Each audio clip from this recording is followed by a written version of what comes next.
about to tell you all about the second movement of Beethoven's Cello Sonata number 4. If you missed the video where I talk about the first movement, you can click right up here to watch that first.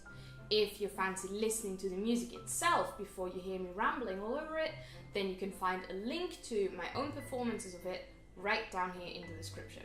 And if you'd just like to cut to the chase and finally get into the thick of this second movement, then, well, stay right here.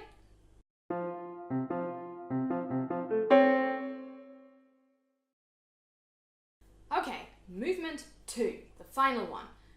That is already a weird thing actually, because usually sonatas have 3 movements and sometimes 4.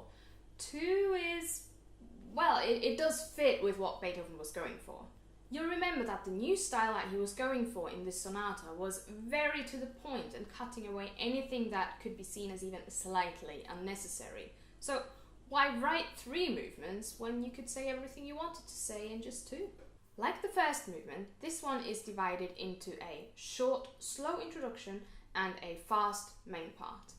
If you remember, the first movement ended very abruptly, so if you've only just listened to it, you're probably left with quite a lot of adrenaline in your veins. Well, this introduction is going to calm you right down. It's set in the lower registers of both instruments, which gives us this chocolatey, meandering, lovely kind of sound, and the figures that they're both playing are searching in a way. There doesn't really seem to be direction to this, which is quite a difference to the introduction of the first movement. It's as if Beethoven himself wasn't really sure of where to go next. We do, of course, end up somewhere, and that somewhere is just heavenly. The sound of the cello going from the deepest end of its spectrum up to the soft brightness of the A string is like the sun breaking through storm clouds, and it's just mwah. And then after a small transition, hey, doesn't that tune sound familiar? Have we heard that motif before? That's right, it's the theme of the introduction to the first movement. That's quite an interesting move.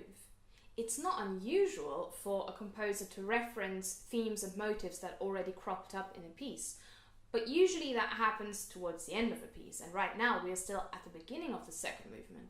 Although, of course, you could argue that what we've been calling an introduction to the second movement could just as well be viewed as a tiny little movement in its own right. Huh? Either way, those are all semantics. We've been here before. We know that we're about to be taken into the fast part of the movement, and this time, I'm prepared. Not today, Beethoven.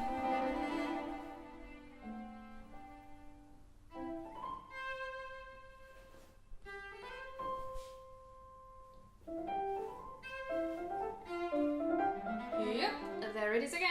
Beethoven's little antics went both ways.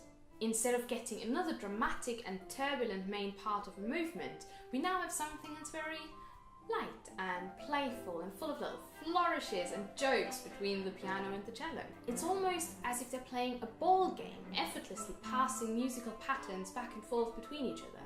And that's not just a figure of speech. You can definitely hear how one instrument repeats what the other played just before. And if you listened very closely, you will have noticed that this has already been going on in the introduction of this movement. But then there's this middle bit that doesn't seem to know what to do with itself.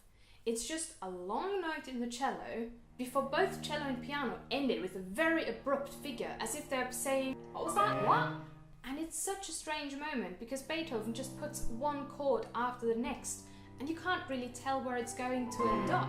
So again, we have him completely putting the listener on the back foot. Don't put away your helmets and pillows just yet, you might still need them, because what follows after this aimless looking around is a short and very energetic fugue. A fugue is basically a very intricate and complex way of having several voices start with the same pattern, like a canon, before branching off to do their own thing, which means that you have several voices playing their own independent melodies all at the same time, while also sticking to very limiting rules and certain ways in which you have to transform your patterns, which you absolutely have to put in there, and yet it all fits together perfectly well like a jigsaw, if done right. And it's a very, very difficult to get right. And yet Beethoven pulls a mini fugue out of his sleeve here, like it's nothing, no big deal. Show off. After this interlude, and as if nothing ever happened, we return to the main theme of the second movement. This is very much in the tradition of the sonata of the classical period.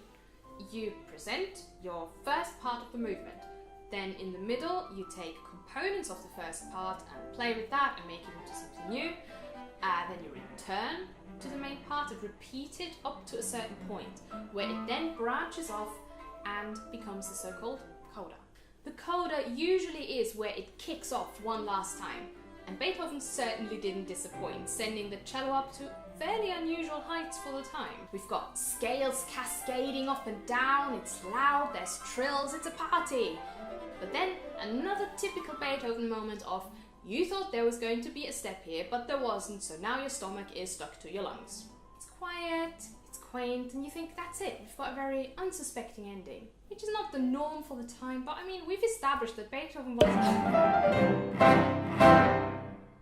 And that's it. I hope this little walkthrough was both informative and entertaining, and that it piqued your interest.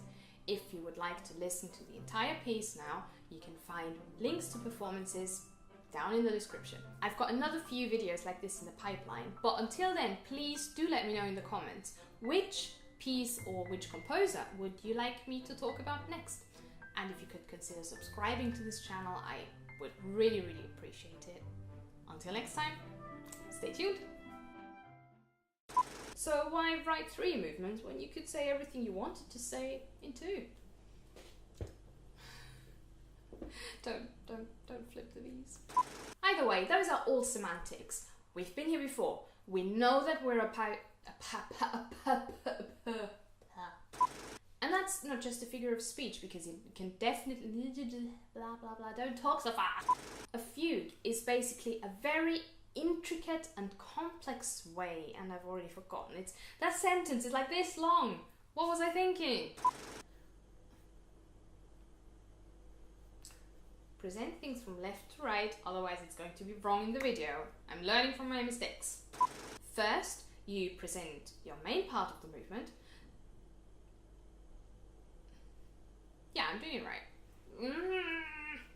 And that's it. What comes next? I don't know. I love this pillow very much.